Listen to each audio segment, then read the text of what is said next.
샬롬, 반갑습니다. 네, 이번 한 주도 주님 안에서 평안하셨습니까? 네, 기상 예보를 보니까 날씨가 정말 많이 덥다고 하네요.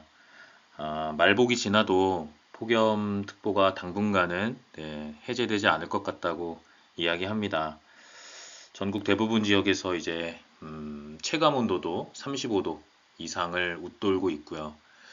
또 소나기가 곳곳에 내린다고 하는데, 네, 그야말로 정말 집 안에서나 집 밖에서나 생활하기가 참 어려운 한 주를 보내고 있는 것 같습니다.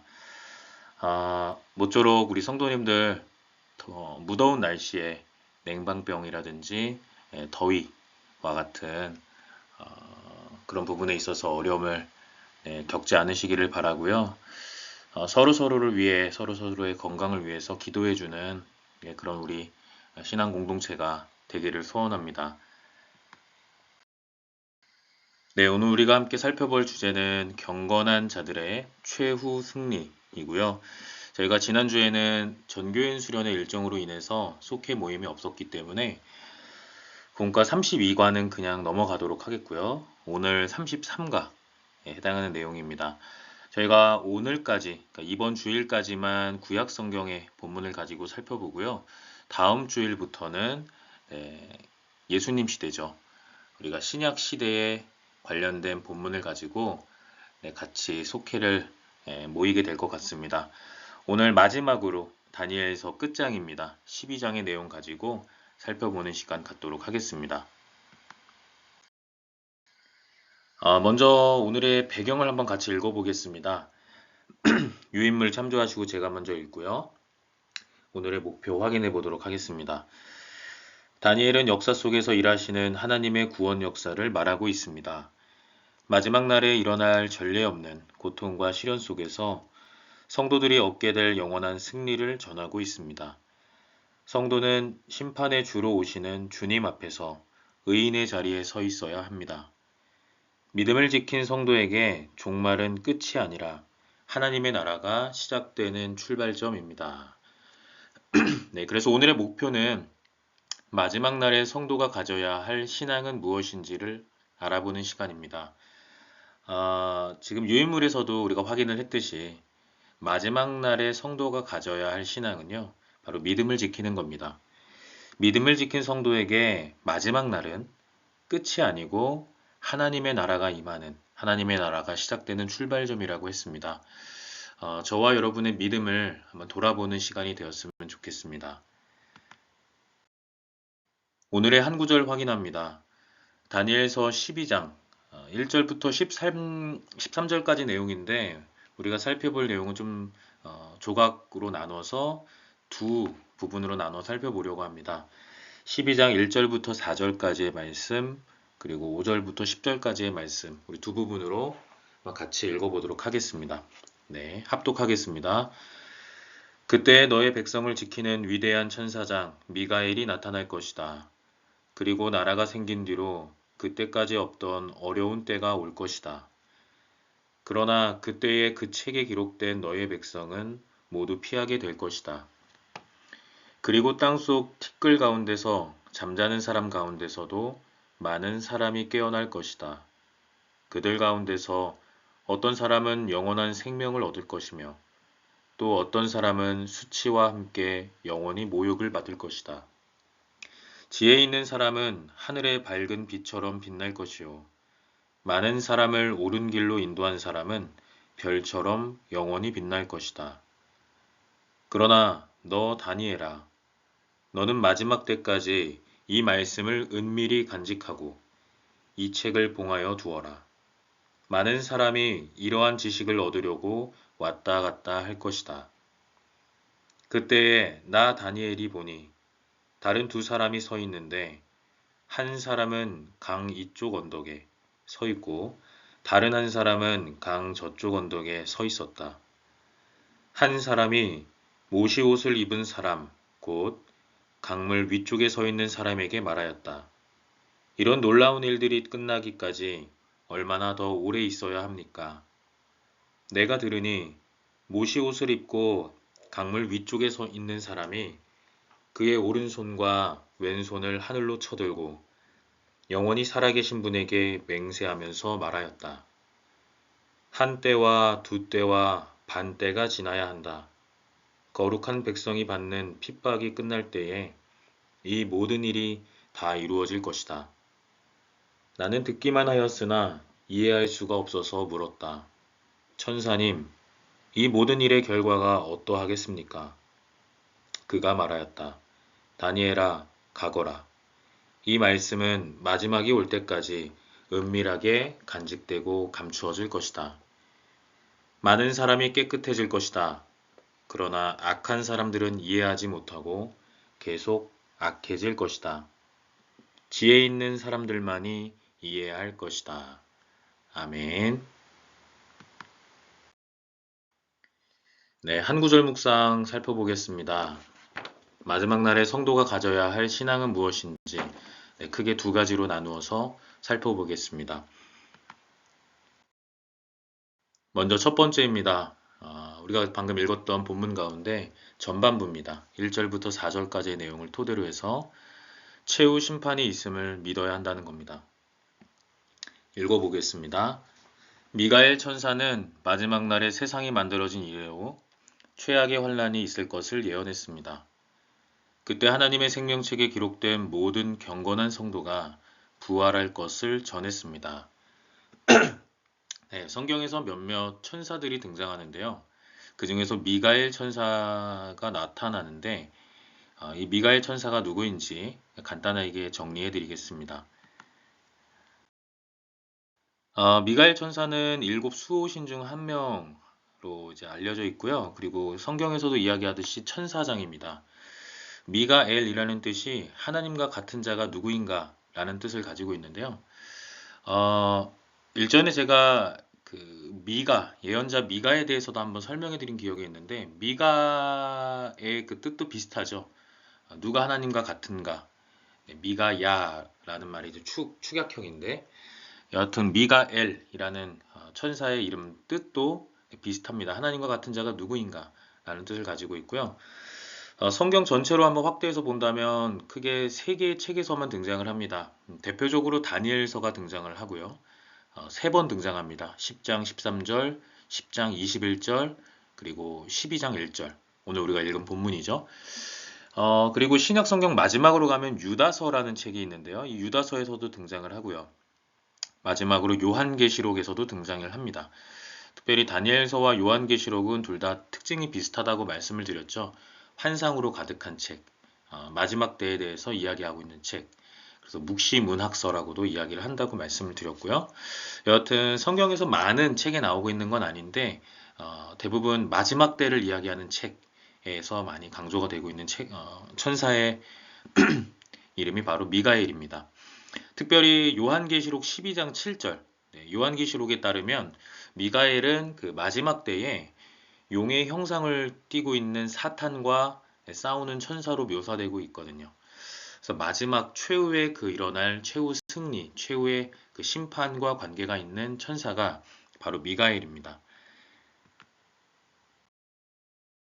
하나님은 자는 자 중에서 깨어난 사람과 하나님의 생명책에 기록된 사람에게 구원이 이루어질 것을 약속하셨습니다. 하나님은 지혜 있는 사람과 많은 사람을 옳은 길로 인도한 사람을 밤하늘의 별처럼 빛나게 하고 영원한 승리를 주겠다고 하셨습니다. 네, 여기서 두 가지만 한번 확인을 해보고 넘어가도록 하겠습니다. 네, 먼저 하나님의 생명책입니다. 생명책이라는 것에 대해서 신앙생활 하시면서 들어보신 기억들이 있으실 겁니다. 이 생명책은 분명 이제 심판과도 관련이 있고요. 그리고 하나님의 나라에 들어갈 구원받는 백성이 누구인가를 잘 보여주는 네, 개념이라고 생각하시면 좋을 것 같습니다. 요한계시록 20장 22절을 제가 한번 읽어드리겠습니다. 또 내가 보니 죽은 자들이 큰 자나 작은 자나 그 보좌 앞에 서 있는데 책들이 펴 있고 또 다른 책이 펴졌으니 곧 생명책이라. 죽은 자들이 자기 행위를 따라 책들에 기록된 대로 심판을 받으니. 라고 했습니다. 그래서 생명책은 1차적으로 행위에 따라 구원받을 자와 구원받지 못할 자, 특별히 심판을 누가 받을 것인가 아주 강조하고 있는 개념이라고 우리가 확인을 할 수가 있고요. 또 요한계시록 20장 15절을 보면 다음과 같이 심판받을 자에 대해서 강조하고 있음을 또 한번 우리가 확인할 수가 있습니다. 제가 읽어드리겠습니다. 누구든지 생명책에 기록되지 못한 자는 불못에 던져지더라 라고 했습니다. 그래서 우리가 그 예로부터 그 지옥에 대한 상상을 할 때 이런 불이 꺼지지 않는 불이 가득한 그런 공간으로 우리가 인식을 하죠. 요한계시록 20장 15절이 잘 증명하고 있죠. 생명책에 기록되지 못한 자, 다시 말해서 심판을 받을 자는 어디에 던져진다고 하죠? 네, 불못에 던져지게 된다 라고 이야기를 하고 있습니다. 네, 하나님의 생명책에 기록된 사람이 구원을 받는다는 것을 다니엘서에서 강조하고 있다는 거고요. 더 나아가서 그러면 하나님의 생명책에 기록될 자들은 누구인가? 이것을 또 부연하고 있는데 오늘 읽었던 우리 본문 중에 3절에 잘 기록이 되어 있거든요. 이렇게 정리할 수가 있습니다. 하나님은 지혜 있는 사람과 많은 사람을 옳은 길로 인도한 사람을 밤하늘의 별처럼 빛나게 하고 또 영원한 승리를 쟁취하게 해주겠다고 약속하신다는 거죠. 자, 지혜 있는 사람, 단순히 뭐 머리가 좋은 사람, 우리가 이렇게 생각할 것이 아니고요. 이것을 잘 한번 들여다보면 다음과 같이 우리가 풀이를 할 수가 있습니다. 그러니까 생명책에 기록될 사람, 첫 번째는 지혜 있는 사람인데 이 지혜 있는 사람은 분별력이 있는 사람입니다. 영어 성경 중에 다른 성경을 읽어보면 인사이트, 통찰력이라는 단어로 번역을 하기도 하거든요. 그러니까 분별하는 것, 통찰하는 것, 어떤 상황을 잘 정하고 면밀하게 내다볼 수 있는 거죠. 그러니까 분별력이 있는 사람, 당연히 무엇에 의존해서요? 말씀에 의존해서 또 믿음에 의존해서 분별력이 있는 신앙을 가진 사람, 이 사람은 이제 지혜 있는 사람인 거고요. 지혜 있는 사람은 생명책에 기록되어 하나님의 나라에 입성하는 구원의 백성이 된다는 거죠. 또 디모데후서 2장 15절을 보면 다음과 같이 지혜 있는 사람을 소개하고 있는데요. 진리에 굳게 서는 사람이라고 이야기합니다. 제가 한번 읽어드리겠습니다. 너는 진리의 말씀을 옳게 분별하여 부끄러울 것이 없는 일꾼으로 인정된 자로 자신을 하나님 앞에 드리기를 힘쓰라 라고 했습니다. 네, 아까 앞전에 말씀드렸던 부분과 일맥상통한 것이죠. 네, 분별력이 있는 사람은 말씀에 의존하여 믿음에 의존하여 신앙을 이어가는 사람을 이야기하는 거고요. 특별히 사도 바울의 말에 따르면 진리의 말씀을 따라서 옳게 분별하는 사람. 그래서 주님 보시기에 부끄러울 것이 없는 일꾼으로 서라는 거죠. 우리가 교회 안에서 봉사하고 헌신하는 것도 마찬가지입니다. 하나님 보시기에 우리의 생각과 우리의 신앙이 우리의 드림과 봉사가 부끄러울 것이 없는 모습으로 설 수 있도록 날마다 우리 자신을 주님께 간절한 모습으로 드리기를 힘쓰라는 거죠. 그런 자들에게는 하나님께서 절대 외면하지 않으시고 그런 자들의 삶을 들어 쓰시고 또 이 생의 너머에 있는 하나님의 나라에 입성할 때 영원한 승리자로 하나님께서 인정해 주신다는 거죠. 네. 두 번째입니다. 많은 사람을 옳은 길로 인도한 사람.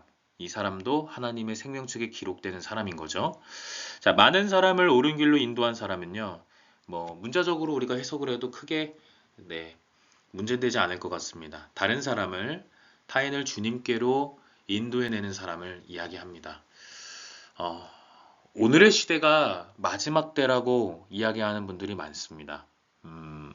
영적으로 참 문란해져 가고 또 영적으로 남루해져 가는 그런 시대 속에서 교회에서 기도의 불이 꺼지고 세상 속에서 많은 사람이 하나님께 매달리기보다 세상의 질서 앞에 또 세상의 그 기준 앞에 무너져 내리는 그런 많은 신앙인들이 생겨나고 있는 안타까운 현실입니다.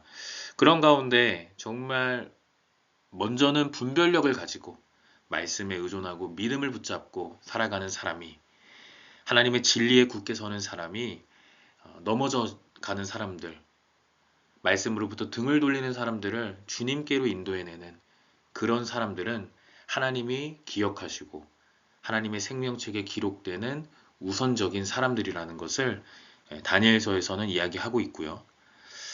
또 요한계시록에서도 생명책이라는 것을 강조하면서 그런 자들에게 하나님께서 구원을 약속하실 것임을 다시금 강조하고 있습니다. 사랑하는 형제요 자매인 여러분, 여러분들이 이 시대에 지혜 있는 사람들이 되시고요. 또 많은 사람을 옳은 길로 인도해내는 정말 하나님의 메신저가 되시기를 주님의 이름으로 축원합니다. 그런 여러분들의 삶을 하나님은 분명히 기억하실 것이고요. 밤하늘의 별처럼 빛나게 하신다고 했습니다. 여러분, 하나님께서 궁창을 창조하셨죠. 하늘을 창조하셨는데요. 여러분, 하늘을 우리가 눈으로 다 담을 수가 있나요? 우리 시야에 들어오는 하늘만 담을 뿐이지 이 넓고 넓은 하나님이 창조하신 하늘을 다 담을 수는 없습니다. 그것처럼 정말 우리가 알 수 없는 것까지라도 하나님께서는 밤하늘의 별처럼 정말 우리의 삶을 빛나도록 우리를 축복하신다는 거고요. 또 우리에게 단지 한시적인 승리가 아닌 하나님의 나라의 안에서 영원한 기쁨과 영광과 또 상급을 누리는 그런 영원한 승리를 우리에게 선물로 주시겠다고 약속하시거든요. 이 하나님의 말씀에 정말 우리의 눈과 귀와 마음이 고정돼서 그 영원한 승리를 주시겠다 약속하시는 주님을 붙잡고 지혜 있는 사람이요 많은 사람을 주님께로 인도해내는 그런 주님 보시기에 부끄러울 것이 없는 일꾼으로 살아가는 모든 속장님이 되시기를 주님의 이름으로 다시 한번 축원합니다.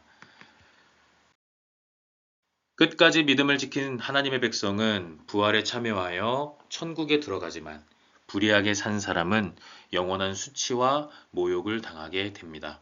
자, 그래서 우리는 부활에 참여하여 정말 부활 신앙을 가지고 살아가는 우리들이기 때문에 날마다 하나님의 백성으로서 살아가기를 결단하고요.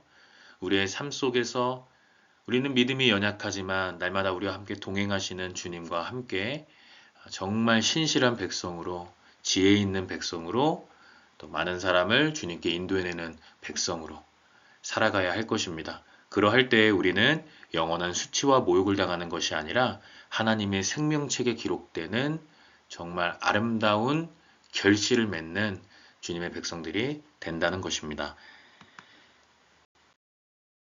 네, 두 번째 내용입니다. 오늘 본문의 후반부에 해당하는 내용이네요.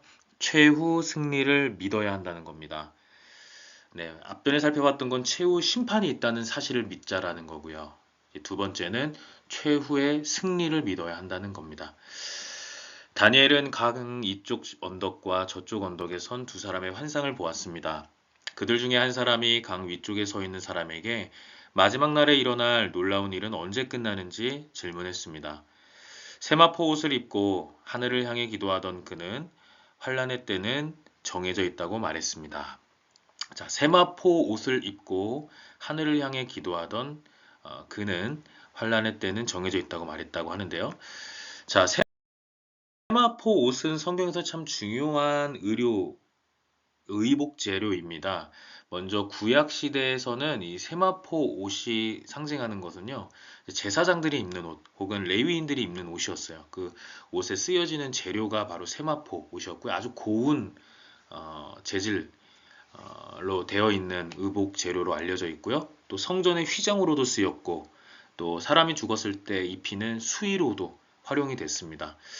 그래서 구약 시대에는 굉장히 이 세마포 옷이 아무나 입을 수 없고 또 굉장히 정결하고 또 깨끗한 그 깨끗함을 상징하는 그런 것으로 이제 이해되어 왔고요. 마찬가지로 신약 시대로 넘어오면 이것이 굉장히 깨끗한 그런 의미로 상징적으로 그렇게 해석이 됐다고 했잖아요. 신약 시대에는 이걸 신앙적인 의미로도 그런 의미로 이제 묘사를 하고 있어요. 세마포 옷이 이제 신약 시대에서 넘어오게 되면 성도의 영적인 순결함 내지는 거룩하고 옳은 행실을 뜻하는 그런 표현으로 사용이 됩니다. 또 누가복음 16장에 보면 이제 부귀와 영화 이런 것으로도 이제 해석이 되기도 하고요.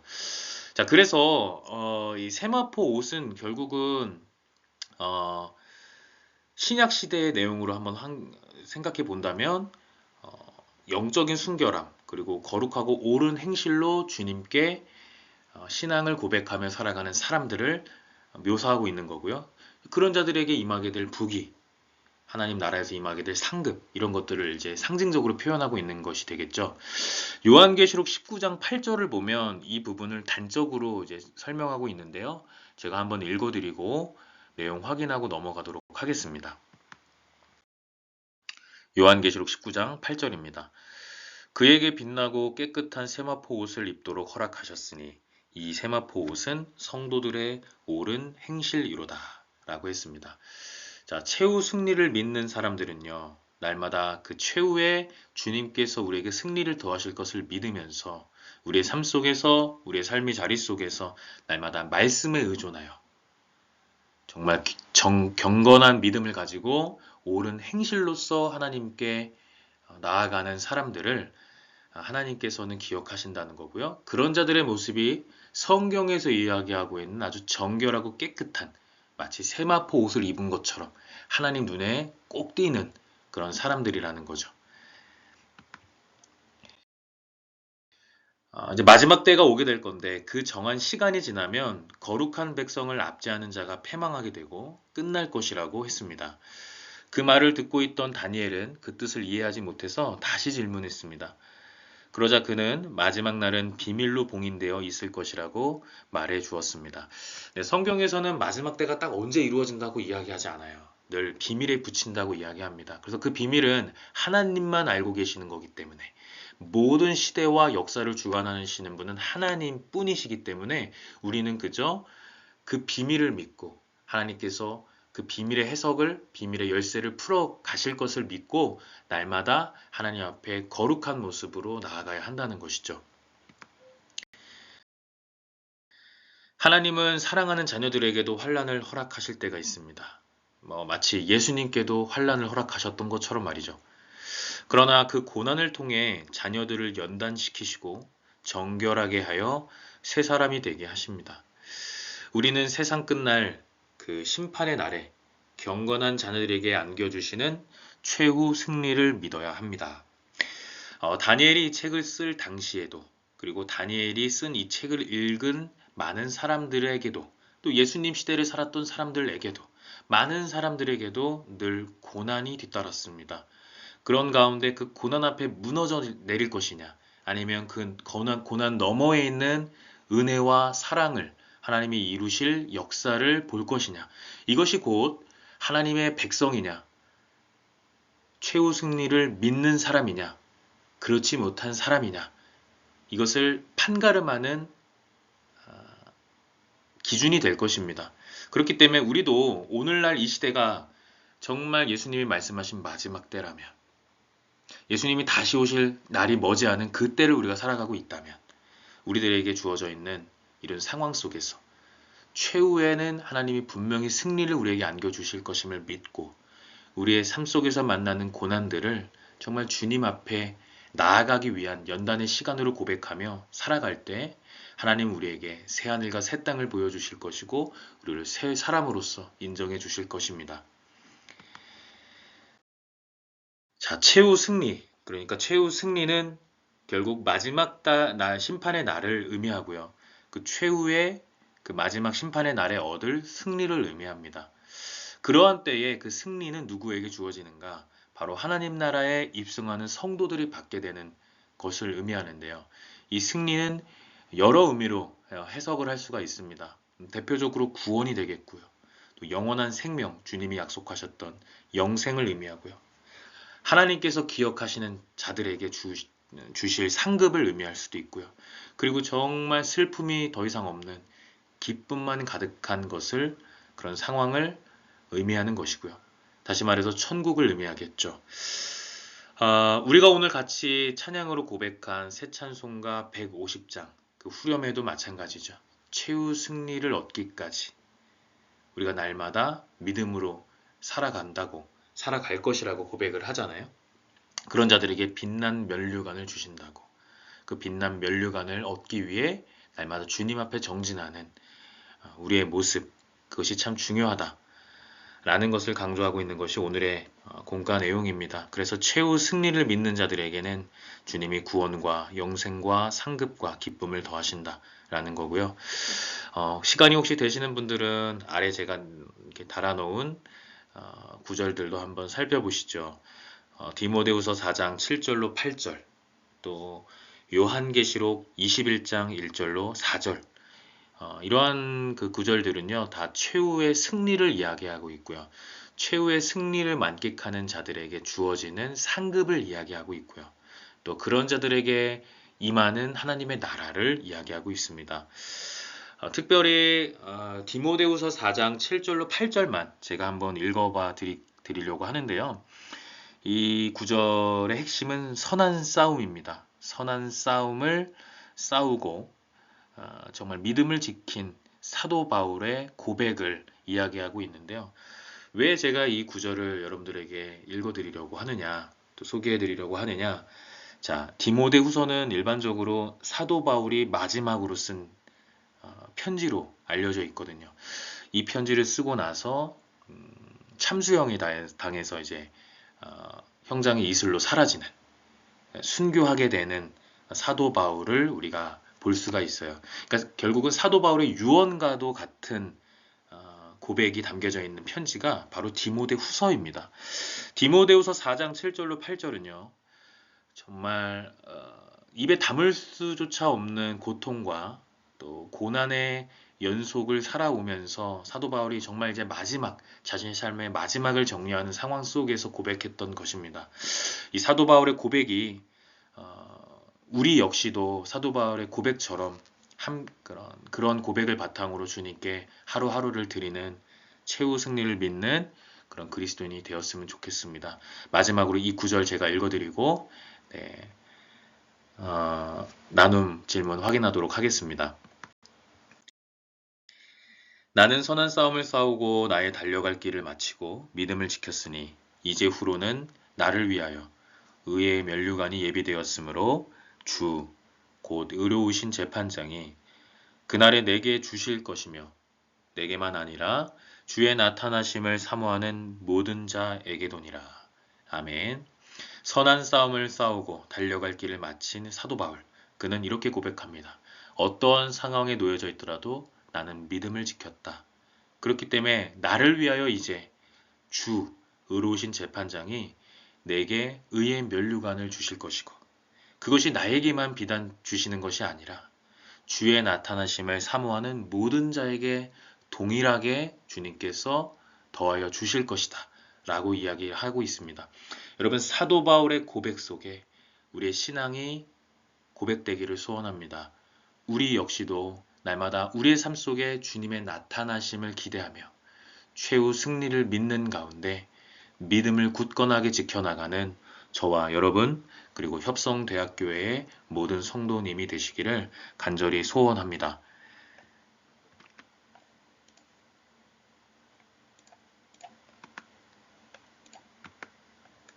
네, 잠시 이게 잘 안 넘어가져서